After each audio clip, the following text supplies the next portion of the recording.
Hello and welcome to the informational webinar for the FY2023 round of the Social Enterprise Capital Grant Program. My name is Juan Vega and I'm an Assistant Secretary for Communities and Programs here at the Executive Office of Housing and Economic Development.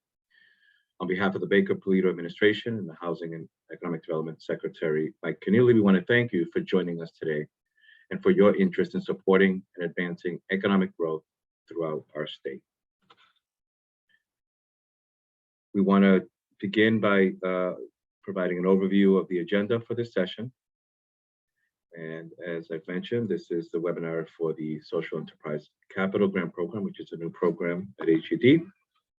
For this webinar, we will provide an overview of the program.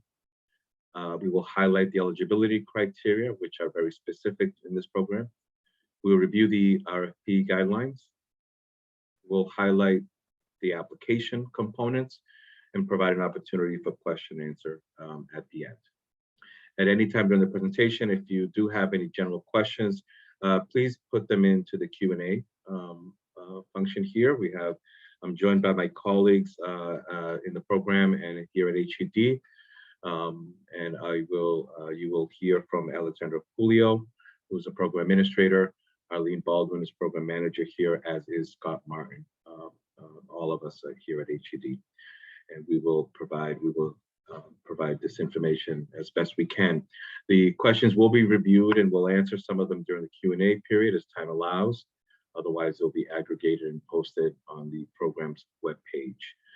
We do ask that if you do have questions that are specific just to your project, to just send those directly by email to eohedgrants@mass.gov. Where we can review them and respond to them after the session.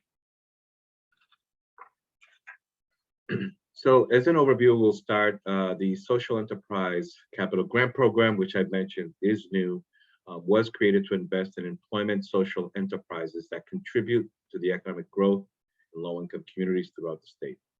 It's designed to support social enterprises that sell goods and services for public benefit, while providing supportive services to individuals who face significant barriers to employment. The program, and as spelled out in the RFP, we're looking to make capital grants awards on a competitive basis to nonprofit organizations that meet the specific requirements of this program. And the capital funding is to support the development of eligible facilities, and applicants can request for a grant to support one or more of the following categories. You could request funding to acquire a property that's going to be owned by the nonprofit for the social enterprise, to renovate or otherwise rehabilitate an already owned property, or to purchase equipment for the operation of the social enterprise. And so here we want to very specifically first walk through the eligibility. This is going to be key in terms of determining whether you want to proceed in this program. The line item that funds this program does outline very specifically the eligibility for the type of organizations that can apply. So first, you need to be a Massachusetts nonprofit corporation in good standing. We are going to be looking that you have been successfully operating a social enterprise for at least 12 months prior to this application. You're going to be needing to offer paid employment opportunities to low-income individuals with priority to the socially and economically disadvantaged populations that we outlined. We will be looking for programs that are paying participants no less than the Massachusetts minimum wage. And finally, you need to be the current or the imminent owner of the real estate if you're requesting money for repair for the social enterprise facility. In addition, we're looking for the line item also spells out that to be eligible, the social enterprise needs to provide all of the following services to its participants currently and then going forward. We're looking for outreach to these specific targeted populations, on-the-job training and skill development. We're looking for comprehensive supportive services for at least 1 year in supporting the participants, assistance with obtaining external employment, job retention services, which include follow-up and with the beneficiaries for at least a year, and to support job retention and advancement. For the key elements, as outlined in the RFP that we want to focus on, is the total funds that we have available in this round will be $2 million.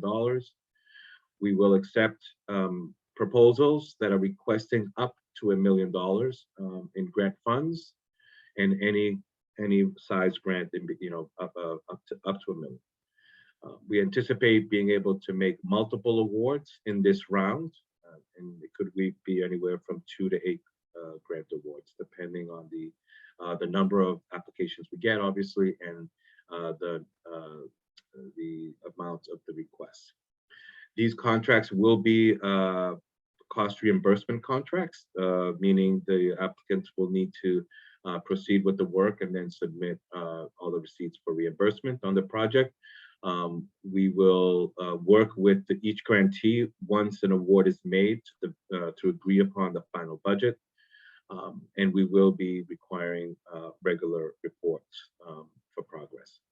The use of the funds in terms of what they can be spent on, as was mentioned, you can request funds to support the acquisition of real estate, the rehabilitation or renovation of real estate that you already own, or in the case maybe that you don't own the property, or either whether you own or not, you can also purchase program equipment. And we think of large social enterprises that are running production, whether let's for example a commercial kitchen that is producing meals. Equipment in this case is stoves, walk-in refrigerators, walk-in freezers, etc. Large equipment that is needed to support the enterprise. And the contracts we anticipate will run from July 1st of 2022 and end on June 30th, 2023. And just to highlight some of the key dates, we opened this application on the 23rd. We're running the informational webinar today, and the deadline for applications to be submitted, it will be April 20th. We anticipate being able to review, evaluate applications, and be able to make grant decisions by June, so that we can get all the contracting ready for July start. And let's see, just the highlights of the application submission. A completed proposal packet, as we have outlined in the webpage, will include the following components. They all must be submitted by 5 p.m. on the deadline via an online application portal called Submittable. The application components include an eligibility screen, which we will talk about during this webinar. It'll include the information on the cover page, identifying the applicant, the proposal narrative, answering questions specifically about the programming, a budget form for the budget for the program, including the amount that's being requested, and then a certification for authorization to submit. The application is available at this link at maeohed.submittable.com, and there's a link on the program webpage as well. And I will just finally just go over the general review criteria that we will be evaluating these applications on. The application is organized in these sections, and we will be awarding points in terms of the way applicants respond to the target population questions, then organizational capacity and purpose, programmatic impact, track record and capacity to succeed. And we will also have some bonus points for any projects that are specifically and deliberately working to advance equitable opportunities. And with that, I will now pass it to my colleague, Alexandra, to walk us through the application form. Thanks so much, Juan. Hi, folks. I'm Alexandra Pulio. I'm the program administrator for the Social Enterprise Capital Grant Program. I may already know some of you from the Community Empowerment Grant Program. Thank you for being here today. Just a reminder to please submit any questions that you have via the Q&A. We will give you some moments at the end as well, once you've seen the whole presentation, to submit your questions. So just a reminder that the Q&A box is the place to submit those. If they're general questions, if they're very specific to your program or your proposal, email them instead to eohedgrants@mass.gov. So let's talk about the application form. Before you begin, the online application form is available in Submittable, which is a platform which is pretty straightforward.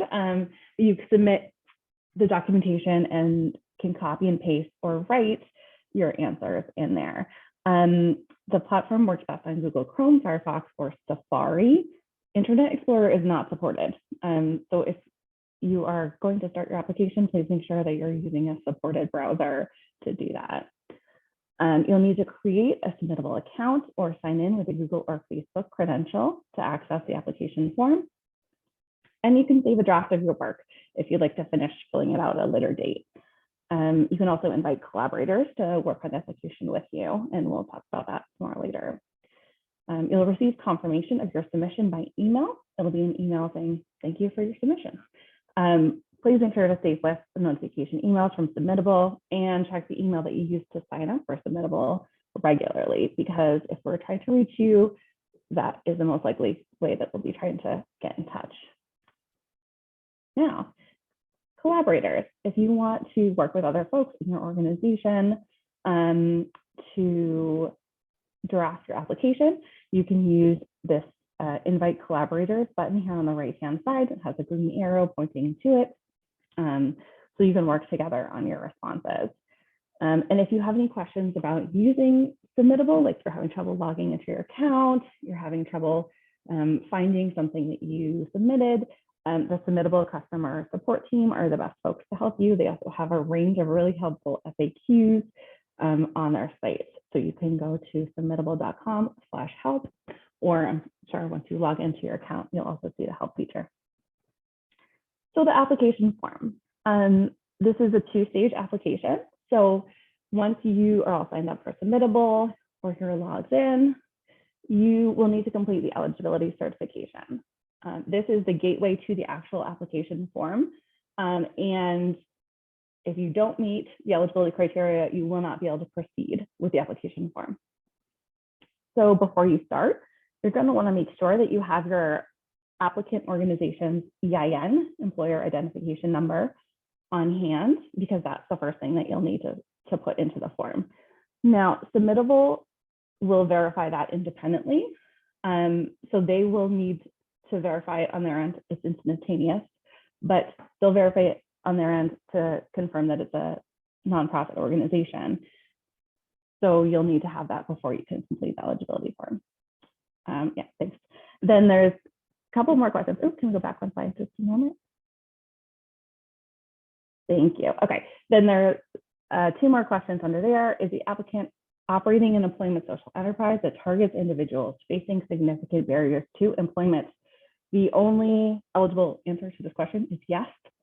So if you are an organization or the applicant that you're applying on behalf of is an employment social enterprise, you'll say yes.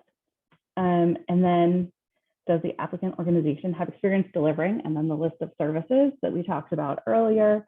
And then again, the only eligible response is yes, because as the line item language limits eligible organizations to only those. Next slide, please. Then it'll ask you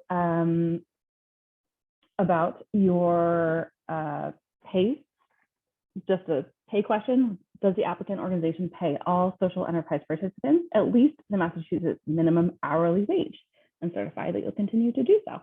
And again, the only eligible answer is yes, because we do require Massachusetts minimum wage. And You need to answer whether the applicant organization has been continuously operating an employment social enterprise for at least 12 months as of March 23rd, 2022. That's another eligibility question. So the answer is yes.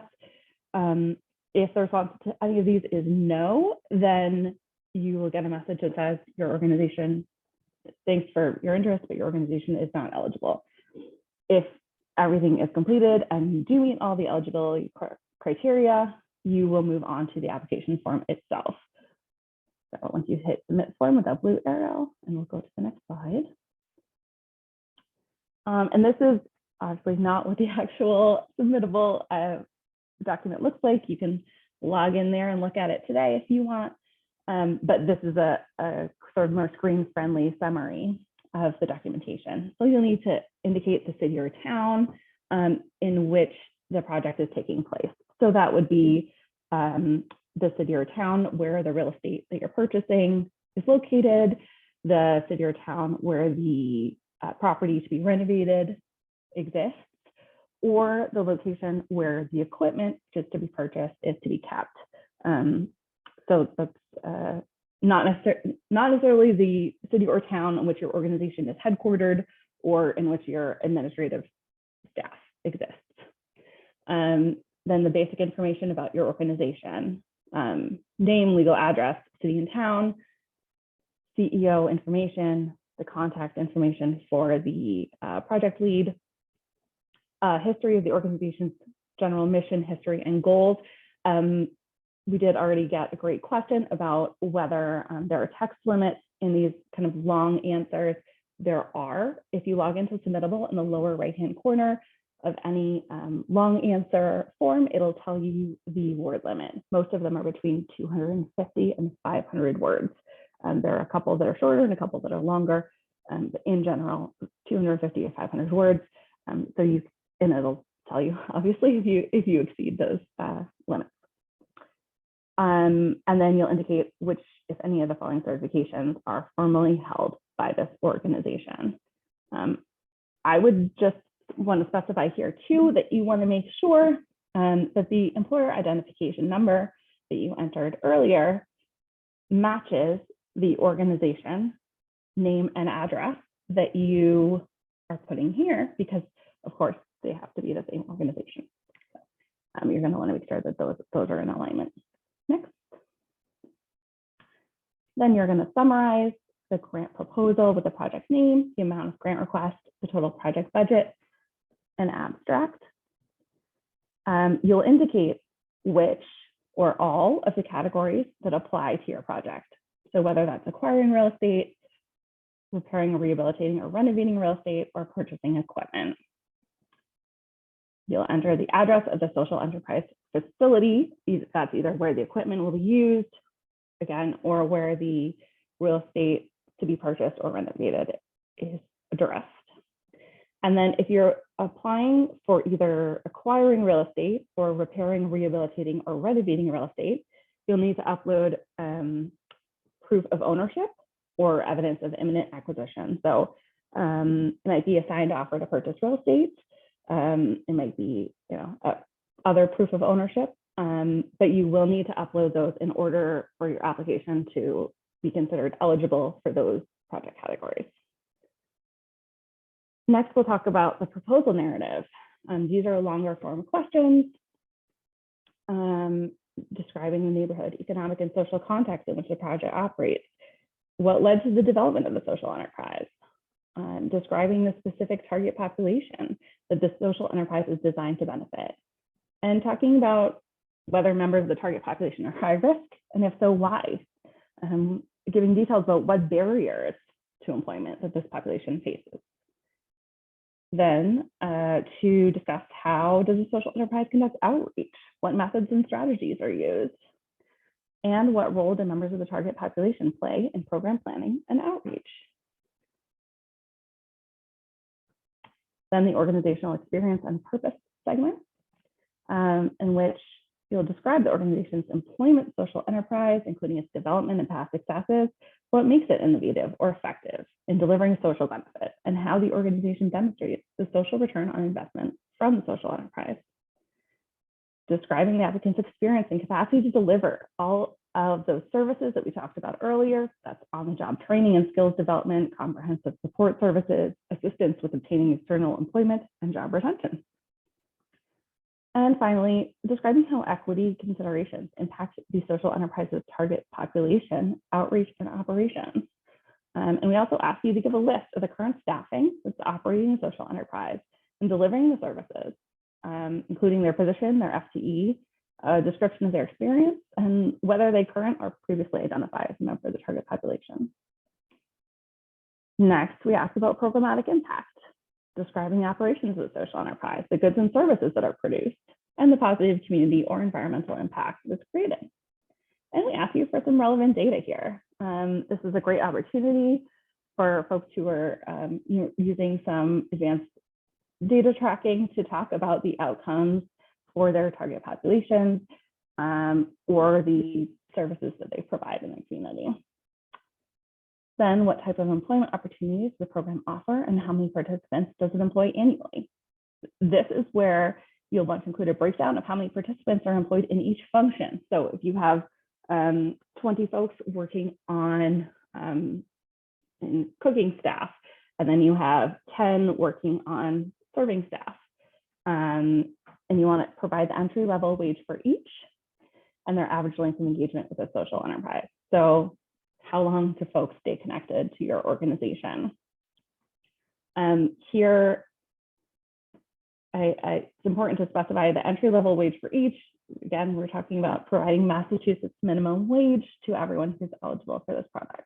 So you want to make sure that if your organization is eligible, that you are paying and plan to continue to pay Massachusetts minimum wage to your participants. Then describing, one more. There we go. Describing the intervention services that will be provided by the program and outlining the specific outcomes for participants that the social enterprise intends to achieve. Indicate what program components will be directly supported by this grant. So if you're buying, I keep using the kind of commercial kitchen example, this is just one of many examples, but if you're purchasing additional like walk-in freezers, and that will allow you to serve like 10 more people every 6 months. Again, this is a very hypothetical answer, but it's helpful to show that impact. Then you have an optional attachment, which is a program chart or information sheet. Next up, track record and capacity to succeed. We have 4 questions here about the organization's operating budget and how much of that is devoted to the social enterprise.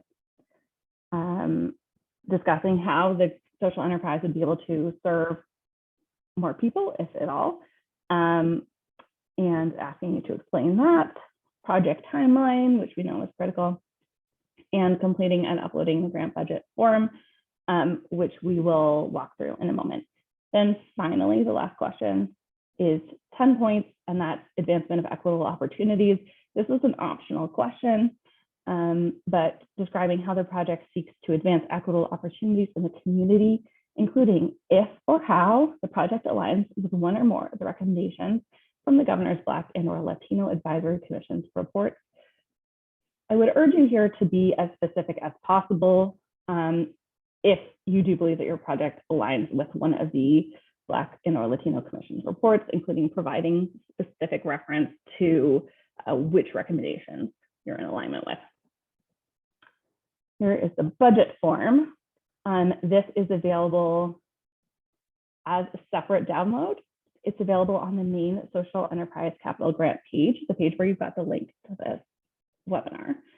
And you will download the form.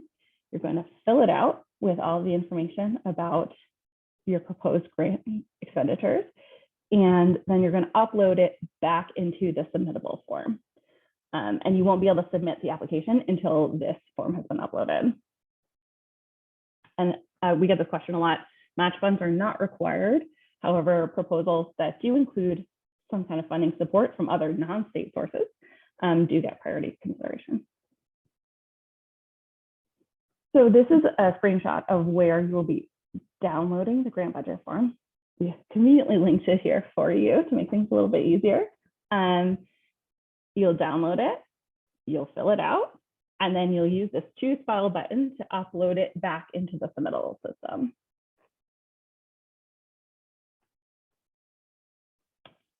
This is the certification of applicant submission authorization. And by checking this box and filling out the information below, you are certifying that the person submitting this application has authorization to do so. So that the organization that this is submitted on behalf of is in support of this application and is aware of it. And then that's it. You'll be ready to submit your application. You'll see that blue button that says apply. And once you submit it, you will receive confirmation that has been submitted. Okay, so we reached the Q&A portion here. I'm going to hand the presentation back over to Juan, and I'm going to go look at the questions that are in the Q&A, and we will address them as time permits. Since this is the presentation, now's the time if you have questions to submit to the Q&A, and we will address it in the order they were received. Okay. Anything that doesn't get answered here, we will attempt to answer and or reiterate in the frequently asked questions document, which will be available on the same social enterprise page that you found this link on mass.gov. And hopefully that will provide you with a written version of these answers as well. All right. Thanks so much, Juan. Great. Thank you very much, Ali. Very much appreciate it. And I've been tracking a little bit of the questions, a lot of really great questions in there. So we've allowed enough time. I think that we'll be able to cover a lot of questions. I will start perhaps by a question that will continue to pop up is about the definition of employment social enterprise. So I'll start there. And I think, as we put in the RFP at the beginning in the introduction, for purposes of this program and this RFP, we're considering an employment social enterprise as being a discrete or embedded business venture operated by mission-driven nonprofit organization. And essentially, it's a nonprofit running perhaps a for-profit arm or an otherwise entity that is essentially creating or making goods and services for sale.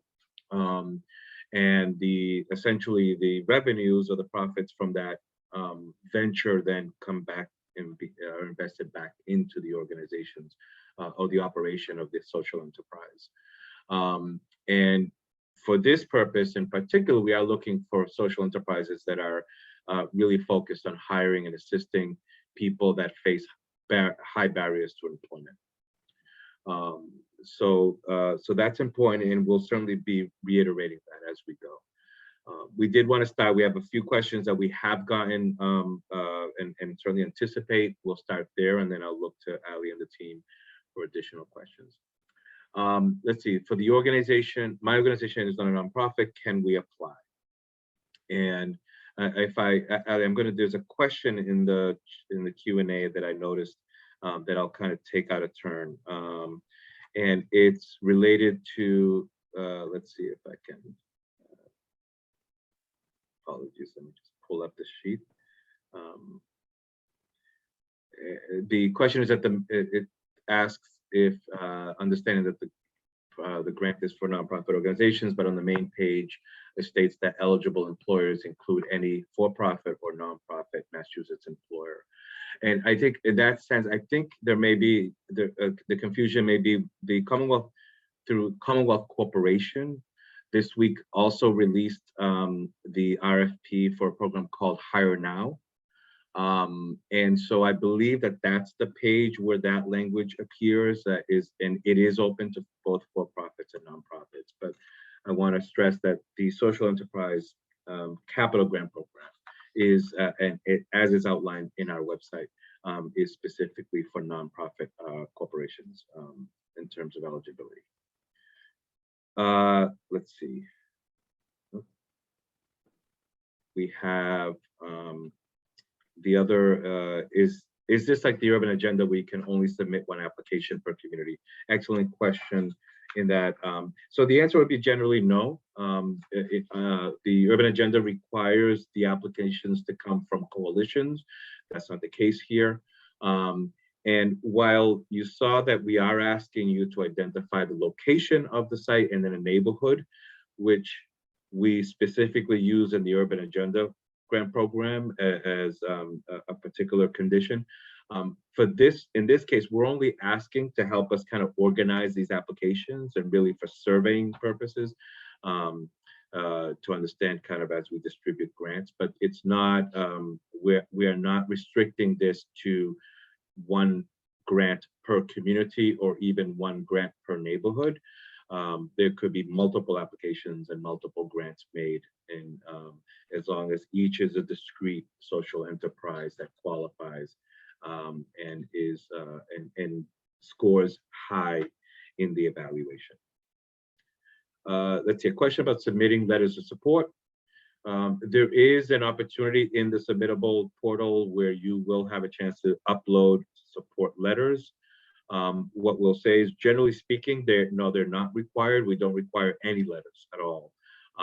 Really, the certification from the applicant is kind of where we'll get the information affirming that the lead applicant is in fact submitting this on behalf of the corporation. And the letters of support, if they are submitted, you could get them from other community leaders, elected officials, things like that. They do get kind of looked at during the process, but they are not scored or evaluated. So they will play no role in the actual evaluation of your application. They will be filed certainly in our archives, but they're not required. And then we've been asked a lot because of its HUD about housing development. So this is not a program. We have a lot of programs for housing development here at HUD, but this particular grant program is to fund the making of goods and services for the purposes of the social enterprise and not for the development of any housing. So I'll pause here for a moment and look to Ali and the team to see if there are any questions you'd like to queue up. Absolutely. A question we've gotten, seems like a few times here. Folks want to know if organizations can use grant funds on more than one building. Interesting. I would say, and certainly something we'll discuss internally, I think that would be considered, I would consider those separate applications. So the answer is yes, you can submit multiple applications and ask for support in multiple buildings, but they would need to be separate applications because each application will need to talk about the actual social enterprise, how many people it's served at that location, and then the value or the grant amount you're asking to support that location. So I don't think it would be advisable to have one application to try to get funding at two different sites. The application will not kind of lend itself for you to be able to explain what's going on at both at two or more locations adequately enough for us to be able to score it correctly. And Ali, I'll look to you as well, right, as the administrator here, if there's anything you want to add. Yeah, I actually couldn't agree with you more on that response. One, I think that really speaks to separate applications to discuss what the use and benefit of each structure is. So thank you very much for that. Can grant funds be used for buildings that the organization rents long-term but does not own? So this is, I think the issue here will be what defines long-term. And I would say if you have a social enterprise that is operating and otherwise you feel you meet all the other requirements, particularly about the population served, the kind of services you provide, and you otherwise think you will score well, I would say submit the application and we'll need to judge or make a determination. Our preference will be certainly, and priority will be given to projects that own the property. but long term, 20, 30 years out would maybe something that we could consider. Again, if you are targeting hard to reach populations, if you're providing all of the services that this program requires, and you are a nonprofit social enterprise, et cetera, you meet, you otherwise meet all of the requirements, it would score high. We certainly, would encourage you to submit an application. Just know again that projects that own the properties are going to get the priority.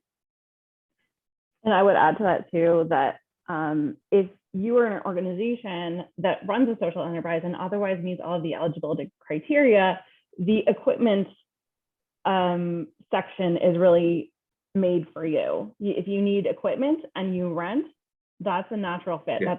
That's your renter ownership status does not affect your prioritization for the equipment category.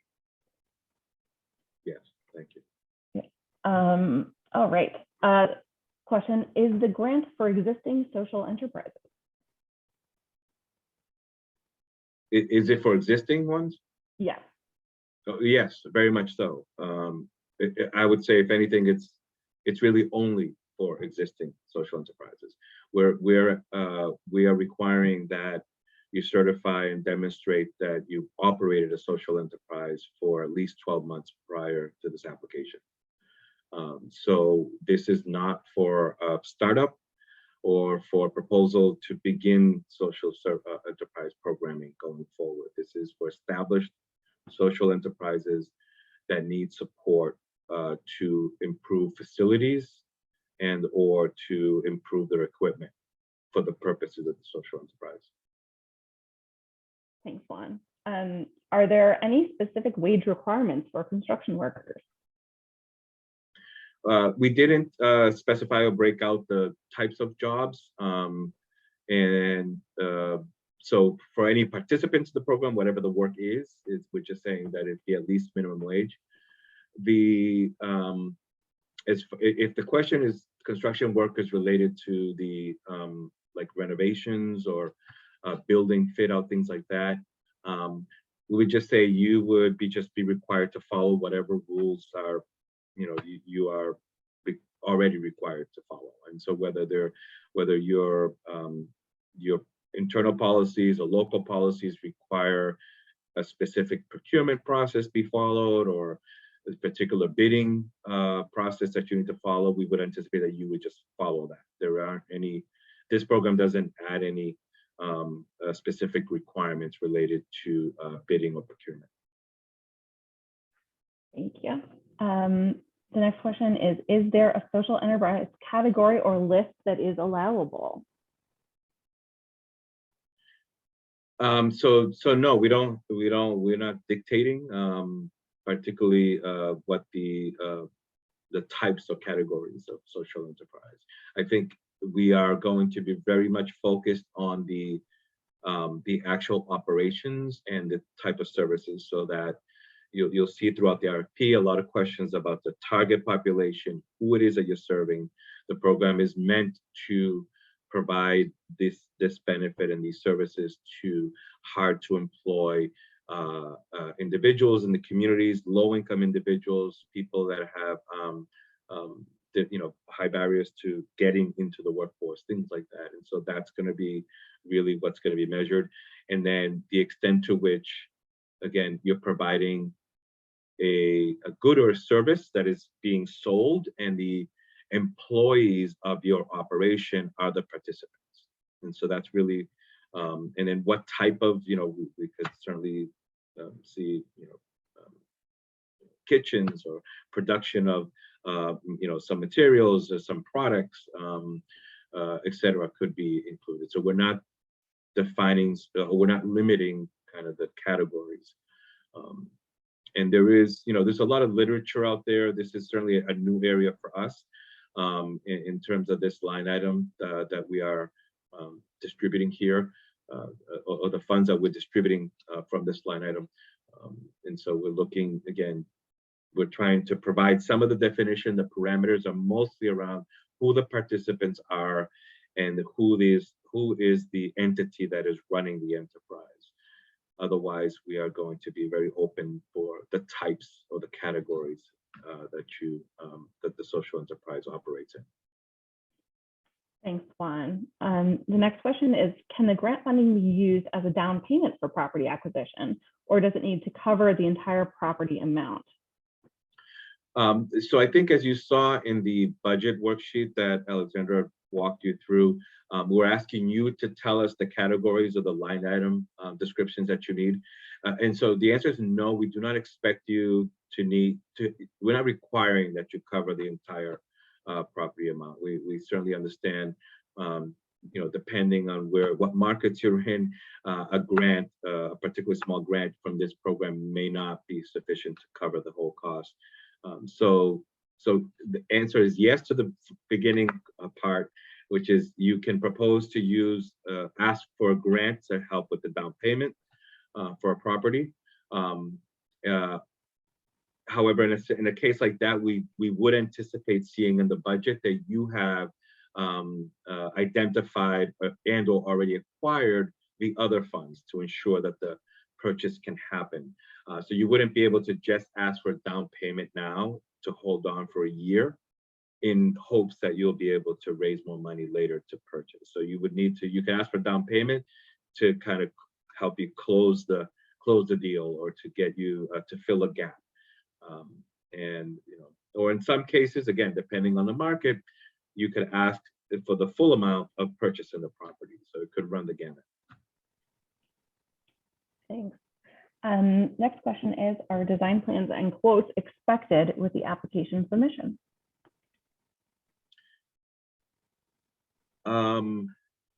So no, we're not asking for the upload of any of that. Again, as you describe in the narrative what your proposed project is, what you're going to do, we anticipate you would highlight. If you have a design set fully completed, that's important to highlight and mention. But we also, we're providing a 1-year runway with these grants. So it could be that you're going to do the design set starting with the grant dollars. So yeah, we're not requiring that, but again, we're going to be judging or evaluating your application on how far along you are in the design, how far along you are if there's permitting involved, for example. So we would anticipate you to highlight that if you're asking for money, particularly around rehab and renovation of property. Great, thanks. If it's okay, Juan, I'm actually going to pop in and answer this next one myself.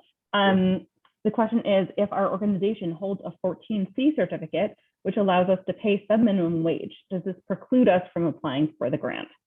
If you hold a certificate that permits you to pay folks with disabilities less than the minimum wage, I would say that doesn't preclude you from applying, but you do need to pay anyone in your social enterprise at least Massachusetts minimum wage. So you could choose whether you want to pay at least Massachusetts minimum wage to the folks in your social enterprise, or you could not apply for these funds. I think that's probably the easiest answer to that question. I would say that holding the certificate doesn't preclude you from applying.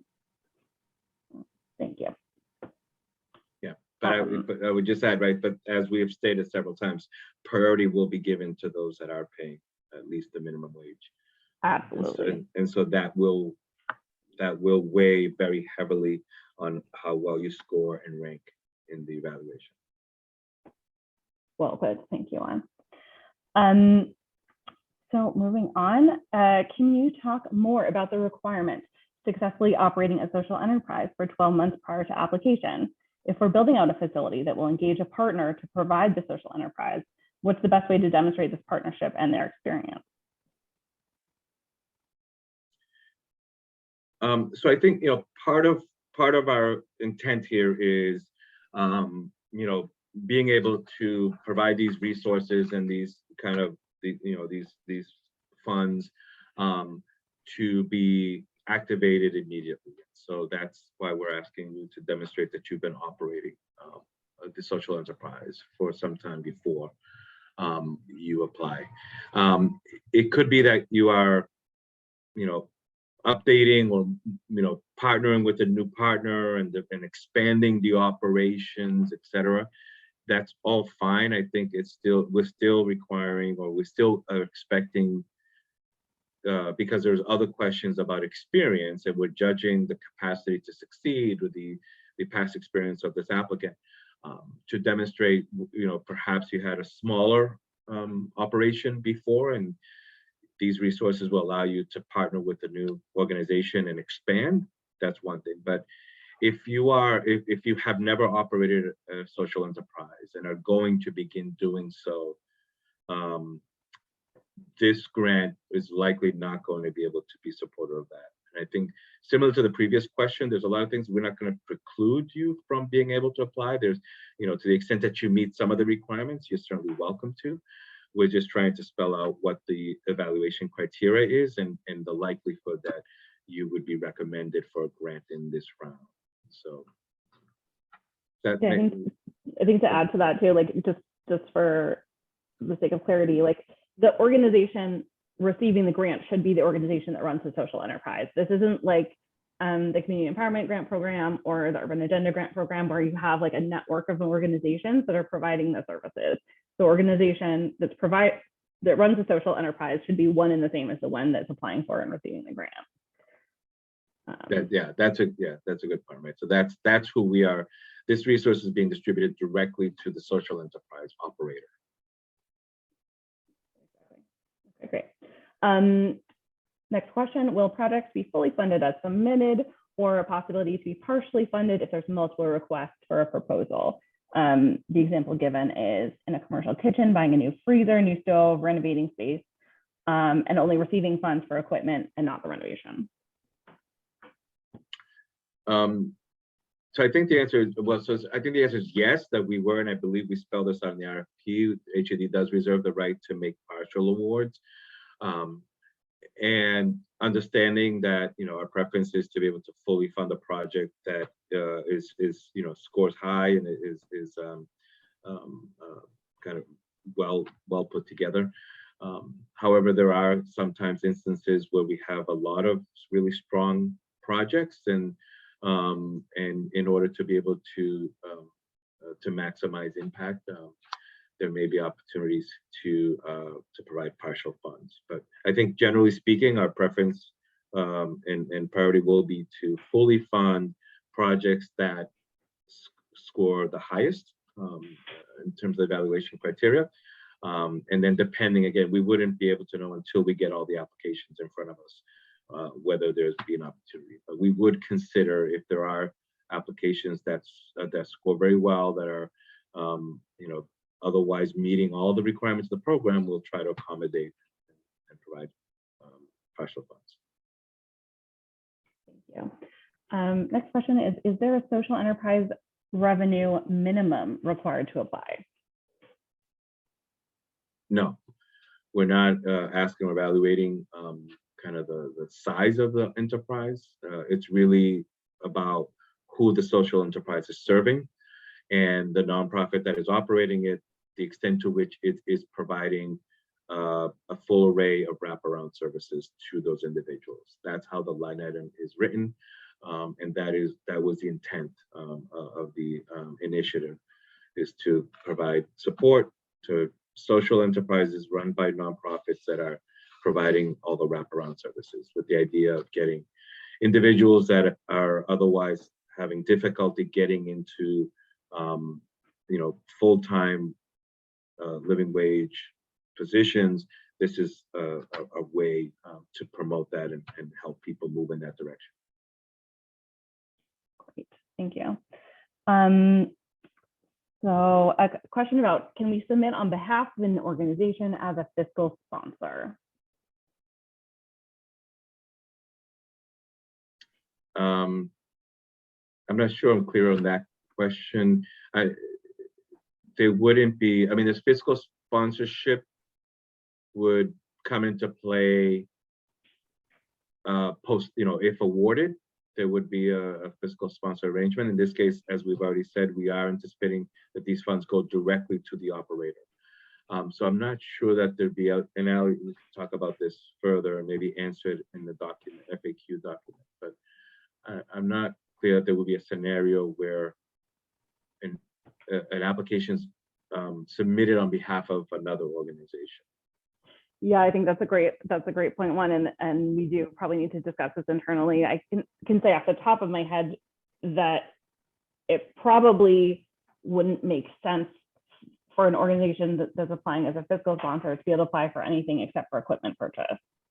Because I would assume if an organization is sufficiently financially independent to be able to purchase or own real estate, that they have their own structure. But we will discuss that internally in post in response to that. Thank you.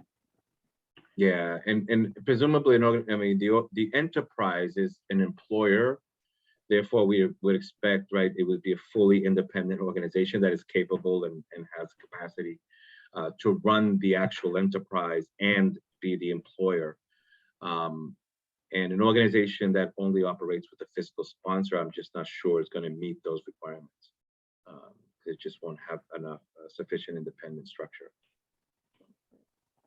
A couple of folks asking if we anticipate the program will be available next year as well, or in future years.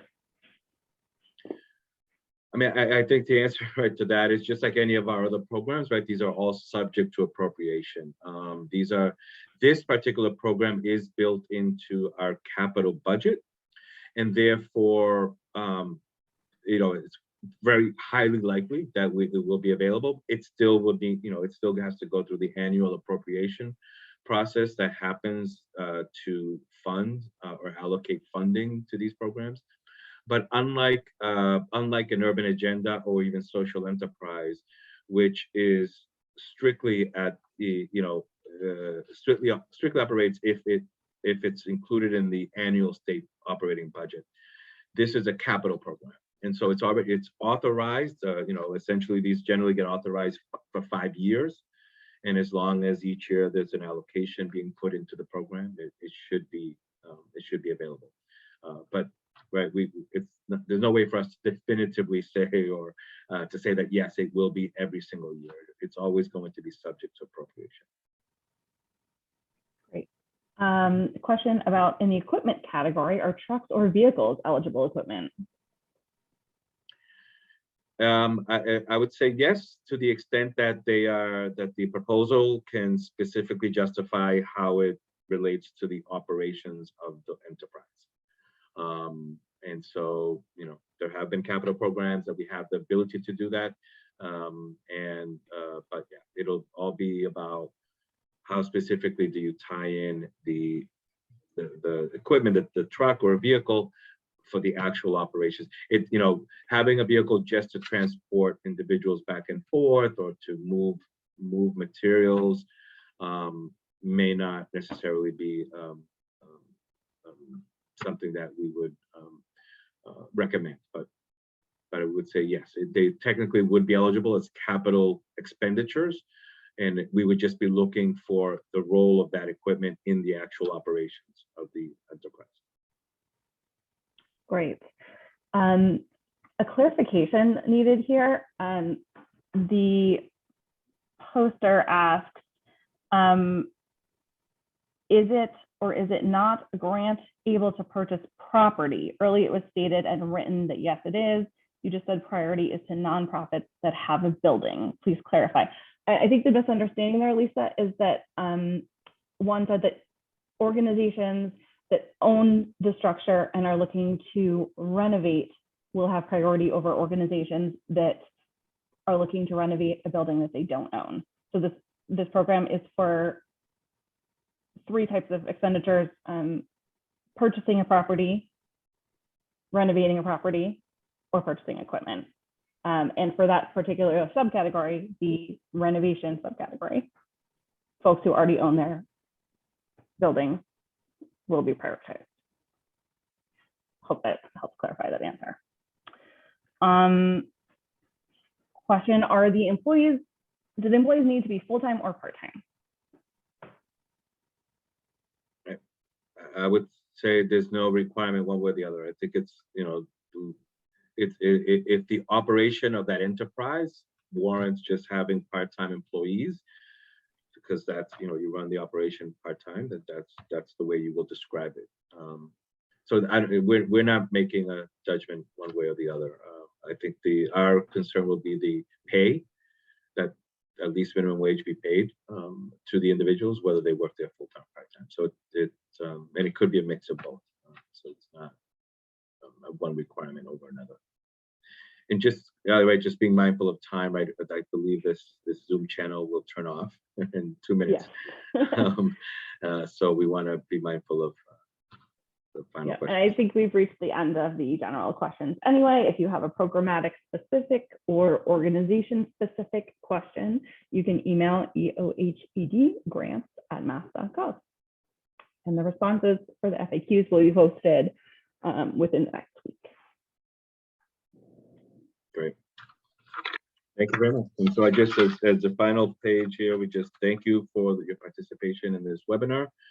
This was recorded, and so we will post this video on our webpage. You could visit www.mass.gov/EOHED for this program and all the other programs that we have at HED. And we remind you that April 20th is the deadline at 5 p.m. To submit your application. We look very much forward to reading about all of your projects out there. Thank you very much. And I just want to again thank Alexandra, Scott, and Arlene, who joined us during this webinar for bringing this information to you. Thank you.